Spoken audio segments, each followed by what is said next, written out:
Bienvenidos a la cofradía. Hoy, nos metemos de lleno en los orígenes de una banda muy especial en la Semana Santa de Linares. Hablamos de la banda de cabecera de la Hermandad de la Expiración, claro, la famosa Decana. Exacto, la Decana. Y para entender bien su historia, nos hemos basado en un montón de fuentes, ¿verdad? Sí, hay un estudio muy detallado sobre la banda. Hemos consultado entrevistas, archivos de la Hermandad también, claro. Y publicaciones clave como Cirio, Incienso, Costal y Tambor o el Gólgota, además de fotos, grabaciones. Vamos, que material no falta para intentar entender bien cómo empezó todo esto. Pues esa es la idea hoy, desentrañar por qué nació esta banda, qué la hizo pionera y cómo fueron esos primeros pasos. Vamos a desgranarlo. Perfecto. Pues si te parece, empezamos por lo básico. Venga. ¿Qué tienen de particular estas bandas de cabecera de Linares? ¿Por qué no son como las demás? Pues mira, lo primero es su sitio en la procesión, justo detrás de la cruz de guía. Eso ya marca. Vale. Y luego sus componentes visten el hábito de nazareno de su propia cofradía. Esto es fundamental, crea un vínculo directo. Claro, no son músicos externos contratados, son parte de la hermandad. Exacto. Y musicalmente, tienen un estilo propio, el tempo es más lento, más solemne, y tanto el repertorio como los instrumentos son distintos a los de una agrupación musical o una banda de cornetas y tambores al uso, o una banda de música, por supuesto. Entiendo. Hoy creo que hay 6 bandas de este tipo en Linares, ¿no? Sí, 6. Pero todo empezó con una, la de la Expiración. Y para entender por qué surgió, hay que mirar un poco el contexto de la época. Los años 60, imagino. Veníamos de los 40 y 50, que fueron años de resurgimiento tras la Guerra Civil para la Semana Santa de Linares. Se reorganizaron hermandades, se invirtió mucho en patrimonio, tuvimos aquí a imagineros como Víctor de los Ríos. Una época dorada, casi. Sí, pero los 60 fueron más bien de transición y sobre todo, a finales de la década, empezaron a notarse dificultades económicas serias en algunas cofradías. Ah, mira. Sí, hasta el punto de que una hermandad, la de las 7 palabras, llegó a desaparecer. O sea, que el ambiente no era fácil, había necesidad de buscar soluciones, de innovar. ¿Y en ese ambiente qué pasaba con las bandas? Las que había no funcionaban. Pues había varias, sí. Estaba la de la Cruz Roja, la de la OGE, la municipal, pero sobre todo estaban las bandas de los armaos. Los armaos. Sí, eran 2 bandas, una más general y otra específica del Nazareno. Estaban formadas por gente humilde, trabajadores. Lo que pasa es que, según cuentan las fuentes, su nivel musical era bastante justito. Ya. Y parece que a veces su comportamiento durante las procesiones, dejaba que desear. Eso generaba cierto malestar, sobre todo en algunas hermandades como la de la Expiración. Entiendo. Así que la Expiración dijo, hasta aquí hemos llegado. Más o menos. O al menos alguien dentro de la Expiración lo pensó. Aquí entra una figura clave, Antonio Martín García. Ajá. Este hombre fue a Málaga en 1968 y se quedó, impresionado al escuchar a la banda de bomberos. Le gustó tanto la calidad, el sonido, que pensó que era una banda de música completa. Vaya. Y esa experiencia fue la chispa. Volvió a Linares con la idea rondando y se la propuso a la Junta de Gobierno de la Expiración. ¿Y si creamos nosotros nuestra propia banda? Qué valiente, ¿no? En medio de esas dificultades que decías. Sí, la idea se aprobó, el 19 de mayo de 1968. Pero claro, una cosa es la idea y otra llevarla a cabo. Me imagino que el dinero sería el primer problema. Exacto. La visión inicial de Martín García era ambiciosa, quería lo parecido a lo que había visto en Málaga. Cornetas, cornetas bajas, clarines, percusión variada. Claro, replicar a los bomberos de Málaga. Eso es. Pero el coste de todo eso era prohibitivo para la hermandad en ese momento. Hubo dudas, deliberaciones. Es comprensible. Lógico. ¿Y entonces? Pues al final, en enero de 1969, se dio luz verde a una compra mucho más modesta, más realista. A ver. 6 cornetas en do si bemol, que era una elección bastante pragmática para empezar, 4 tambores y 2 timbales. Algo básico, pero suficiente para arrancar. Bueno, un comienzo. Los instrumentos llegaron en febrero de 1969 y los ensayos empezaron casi inmediatamente, a finales de ese mismo mes. Iban con prisa para salir ese año. Pero más allá de comprar unos tambores y unas cornetas, ¿Qué fue lo que realmente hizo que esto fuera un cambio, una novedad? Pues el paso decisivo, y esto es muy importante, se dio el 9 de febrero de 1969. Ese día se aprobaron los estatutos de la banda. Ya, unos estatutos propios. Exacto. Y no era un simple papel, fue una revolución conceptual para Linares. Esos estatutos decían dos cosas clave. Primero, dónde iba a ir la banda, que era detrás de la cruz de guía. Vale, definían su lugar. Y segundo, y esto es lo crucial, que sus miembros vestirían el hábito nazareno de la expiración. Con esto se convirtió oficialmente en la primera banda en toda la historia de la Semana Santa de Linares en ser parte orgánica de una cofradía. O sea que dejaba de ser un grupo de músicos contratado o ajeno para ser la hermandad misma hecha música, por así decirlo. Ni más ni menos. Cambió totalmente la identidad, la relación entre la música y la cofradía. Ya no era un servicio externo, era algo propio, de dentro. Un cambio radical. Entiendo la importancia. No era solo crear una banda, era crearla así. ¿Y cómo funcionó? ¿Tuvo éxito la fórmula? Un éxito rotundo. Fue tan bien acogida la idea y la banda sonó tan diferente, tan integrada, que el modelo se copió muy rápido. Así. Sí, ya en los años 70, otras hermandades importantes como el Rescate, la Santa Cena, el Nazareno, empezaron a crear sus propias bandas de cabecera siguiendo este mismo patrón. O sea que la expiración marcó tendencia total. Totalmente. Y claro, este auge de las bandas de cabecera, de las bandas de las cofradías, significó también el principio del fin para las bandas tradicionales de los armaos.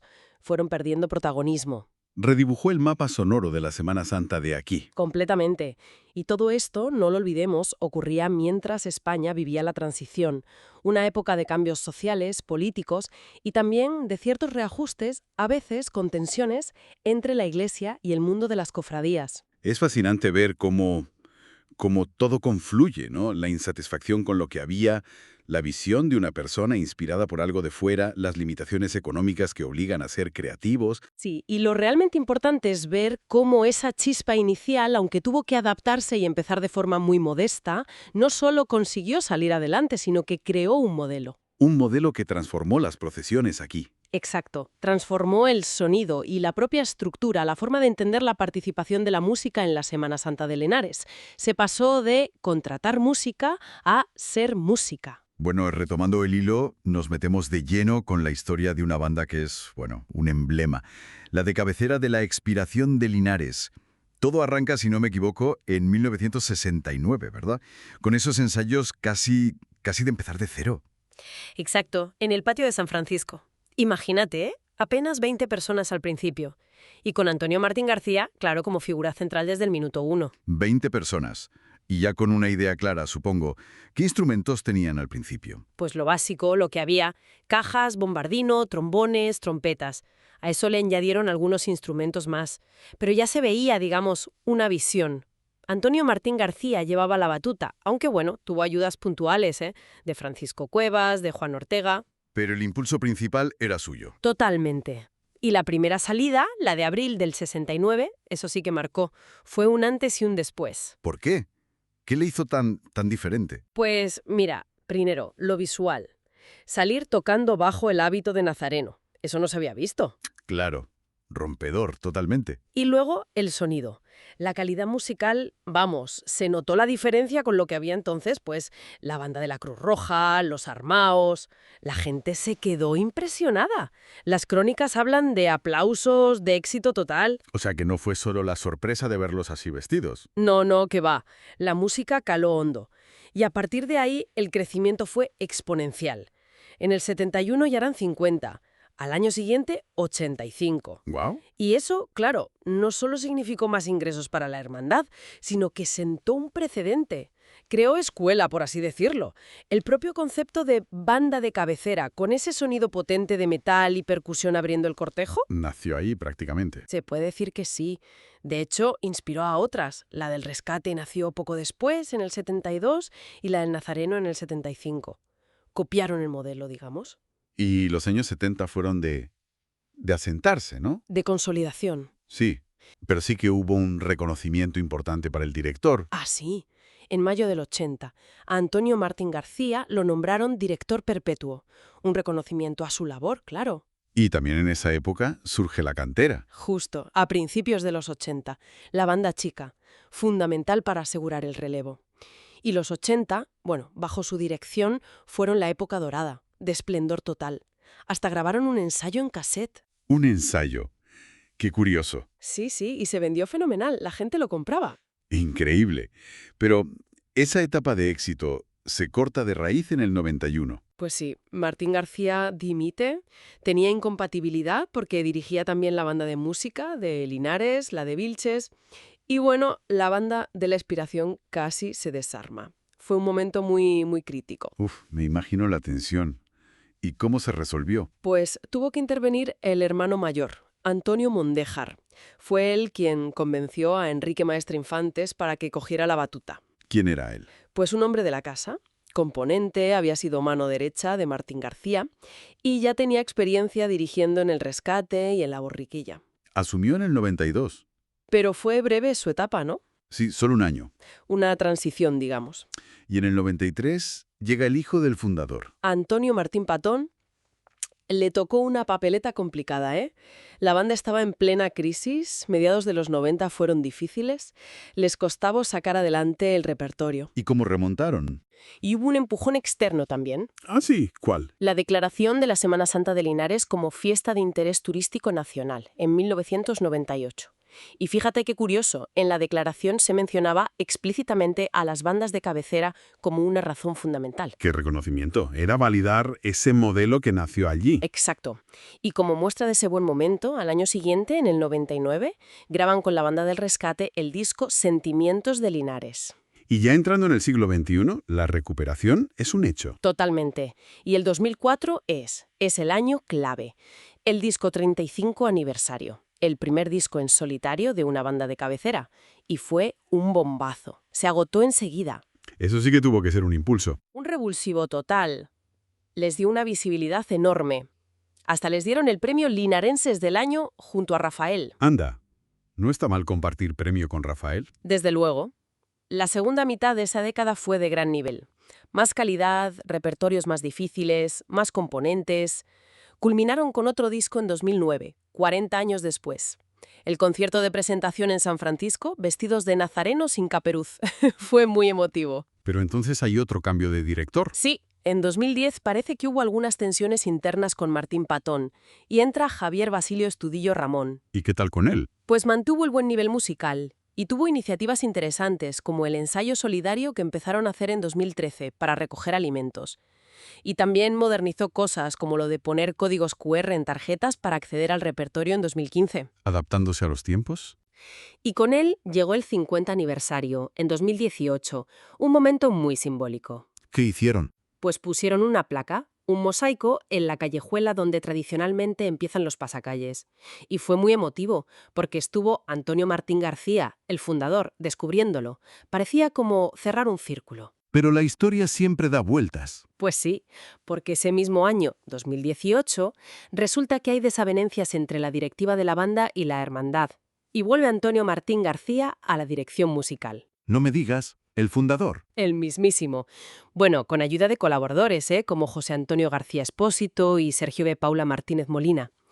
Así que imagínate, el 50 aniversario, en 2019, se celebra con el fundador otra vez al frente. Increíble. Tuvo que ser muy especial. Muchísimo. Hubo homenajes, como el de la banda del Rescate, que les dedicó la marcha Eterna Expiración, un popurrí de marchas antiguas, y ver a Antonio Martín García procesionando otra vez delante de la banda el Viernes Santo de 2019, bueno, cerró muchas heridas, yo creo. ¿Y desde entonces quién dirige?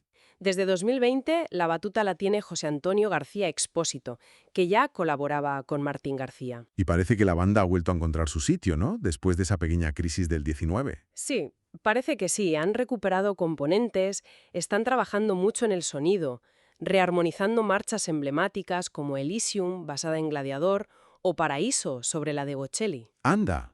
¡Qué interesante! Sí, y también estrenos nuevos, El Encuentro, Monte Sinaí, de Morricone, y ahora para el 55 aniversario, Lux in Tenebris. O sea que siguen muy vivos. Vivísimos, la banda está recuperada y sigue siendo un pilar, un referente absoluto en Linares y su Semana Santa.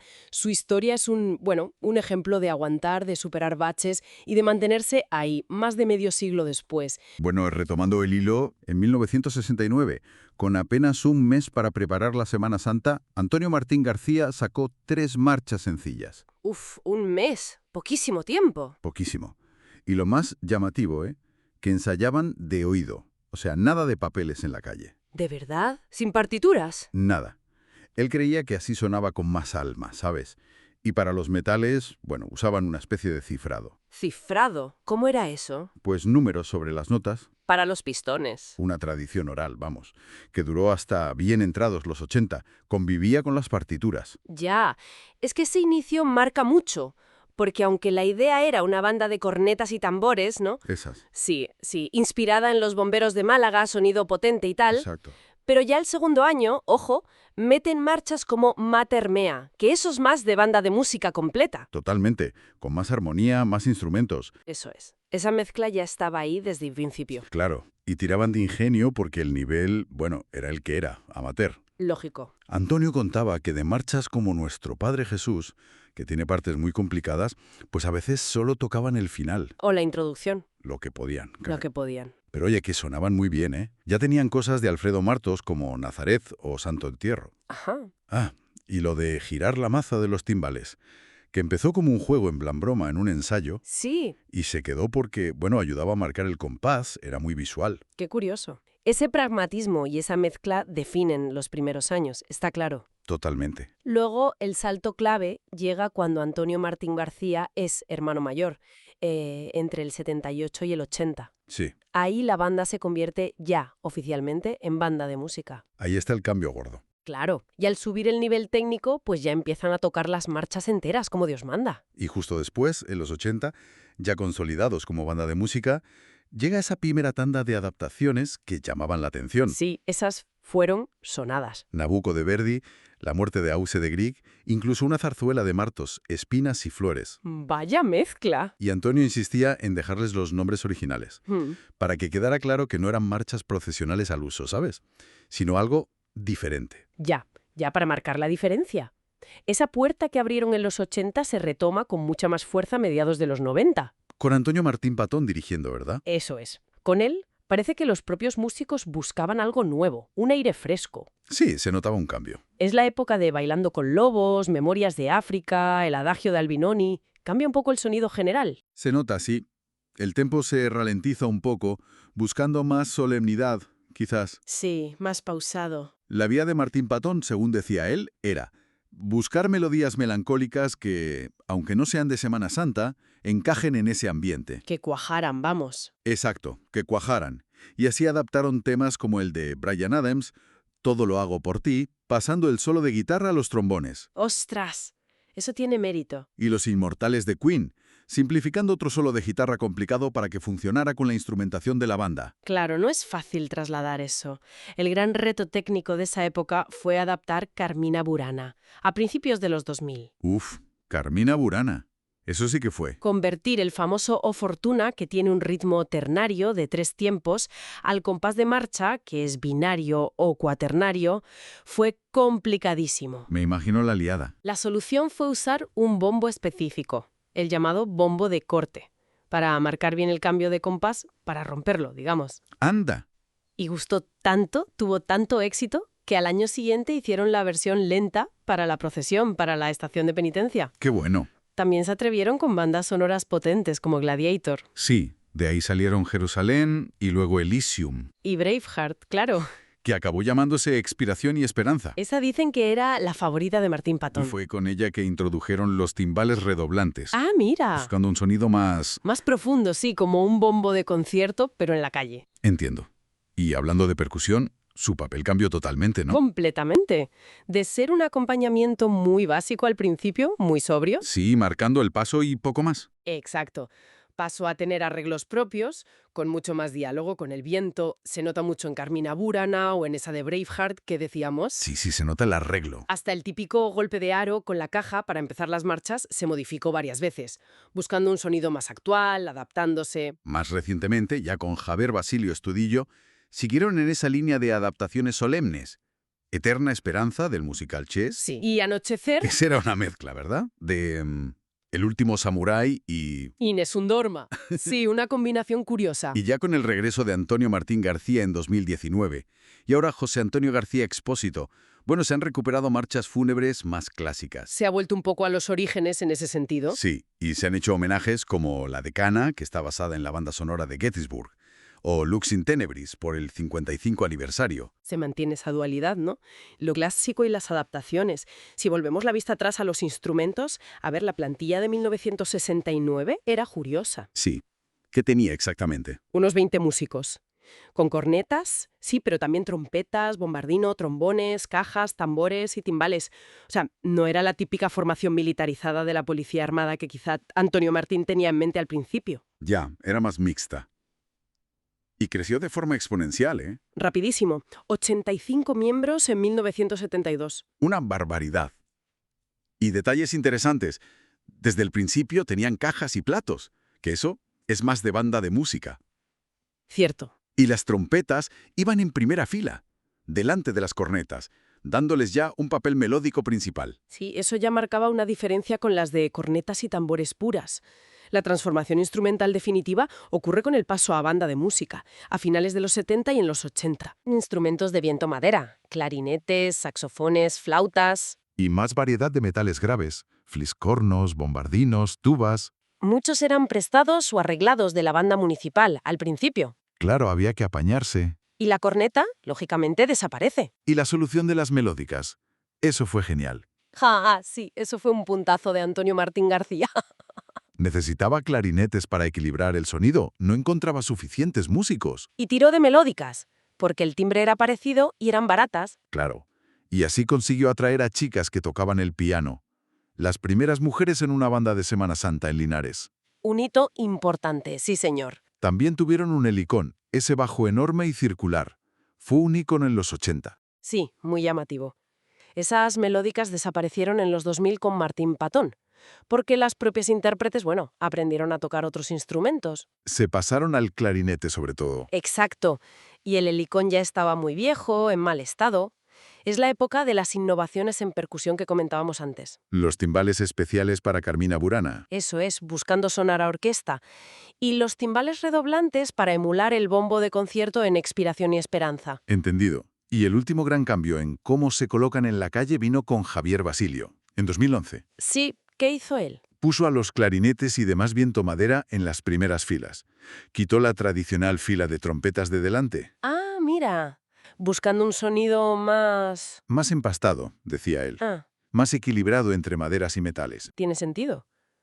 Así que la plantilla actual es la de una banda de música completa, digamos, estándar, pero con esos sellos propios como la lira o los timbales redoblantes. Exacto. Y la formación que vemos hoy en día en la calle sigue esa estructura que implantó Javier Basilio. Maderas delante, luego metales y la percusión. Con esto podemos ir cerrando ya nuestro análisis sobre la banda de cabecera de la Expiración. Ha sido un recorrido bastante completo, creo, para entender mejor a La Decana. Sí, exacto. Y no solo la banda en sí, sino, todo su contexto, en Linares, en la Semana Santa, la música cofrade en general. Sí. Han salido, yo creo, conclusiones importantes, ¿no? De cómo algo que surgió por una necesidad muy local, pues acabó transformándose en un fenómeno cultural, musical, con una identidad muy propia. Es que eso es una de las primeras cosas que llama la atención, ¿verdad? Que naciera casi por necesidad, ante, un nivel musical que parece ser que no era muy alto en la época. Claro. Y superando, cierto escepticismo al principio, por los costes y demás, pero se convirtió en un éxito, rotundo además. Sí. Y es fascinante ver cómo desde el principio ya hubo una desviación del plan original, el de Antonio Martín García, que se inspiró en los bomberos de Málaga, sí. Pero no fue igual. No fue igual. La plantilla instrumental fue diferente, ya sabes, trompetas, trombones, bombardino, era otra cosa. Y sobre todo, algo clave, fue la inclusión casi inmediata, ya el segundo año, de marchas fúnebres. Ah, eso marcó diferencia. Marcó una diferencia total, le dio un carácter solemne que, bueno, la alejaba de otras bandas más marciales, ¿no? Las de cornetas y tambores tipo policía armada de la época. Y vaya si tuvo impacto. Lo hemos visto en las fuentes. No solo es que revitalizara la Semana Santa de Linares, No. es que impulsó la economía de la propia hermandad, inspiró a otras cofradías, que esto es importante, a crear bandas parecidas. Efectivamente. Y un aspecto social que a mí me parece fundamental. Funcionó como escuela de música, sacó a muchos chavales de la calle. Totalmente de acuerdo. Y además es curioso ver cómo muchos cambios no fueron, digamos, planificados al milímetro. Fueron más bien consecuencia de las circunstancias del momento. Claro, Esa conversión poco a poco a banda de música, o aquello tan curioso de introducir las melódicas porque no había clarinetes. sí, una solución ingeniosa. Ingeniosa y que, ojo, también abrió la puerta a que entraran mujeres en estas formaciones, que eso también tiene su miera en la historia de la Semana Santa de Linares. Desde luego. Y la figura de Antonio Martín García es innegable su papel. Fundador, impulsor de ese estilo sobrio, solemne, con las marchas fúnebres. Sí. Incluso recuperando instrumentos que otros desechaban. Y tuvo ese detalle, que también es bonito, de reconocer al compositor local, Alfredo Martos, incluyendo sus obras. Ajá. Ese estilo solemne, como decía una de las fuentes que citaba a Javier Basilio Estudillo, parece que va en el ADN de la hermandad. Es como un hilo conductor, ¿no? Algo que se ha mantenido a pesar de las adaptaciones posteriores. Y hablando de adaptaciones, ahí hay un contraste muy interesante. El de Antonio Martín García, que era más, digamos, tradicionalista, con las marchas fúnebres, adaptaciones de clásica ópera como Nabucco. Sí, más purista quizá. Y luego su hijo, Antonio Martín Patón, que abrió el melón de una manera radical. Exacto, ahí cambió la filosofía. La idea de Martín Patón era que, bueno, casi cualquier música podía cuajar como Semana Santa. Daba igual que fuera una banda sonora, pop, rock, si se adaptaba bien. Claro, Y eso, yo creo, explica en gran parte la conexión tan fuerte que tienen con el público general.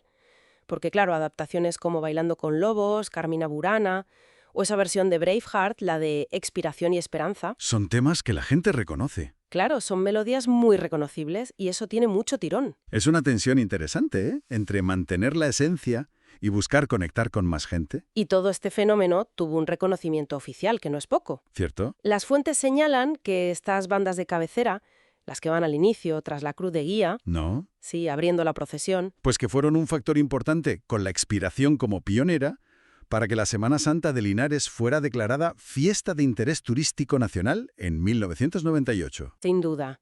Al final lo que queda claro es que han forjado una identidad única, un repertorio muy distintivo, basado en esas adaptaciones, un tempo que suele ser más lento, más pausado, Sí, una instrumentación particular con la evolución que ha tenido, pero con elementos como la lira, ¿sabes? Ese instrumento percutido. sí, la lira de mano. Eso es. O los redoblantes, las cajas, con ese sonido tan agudo y vibrante que marca el ritmo, El hábito nazareno que visten. también. Y su función específica abriendo el cortejo.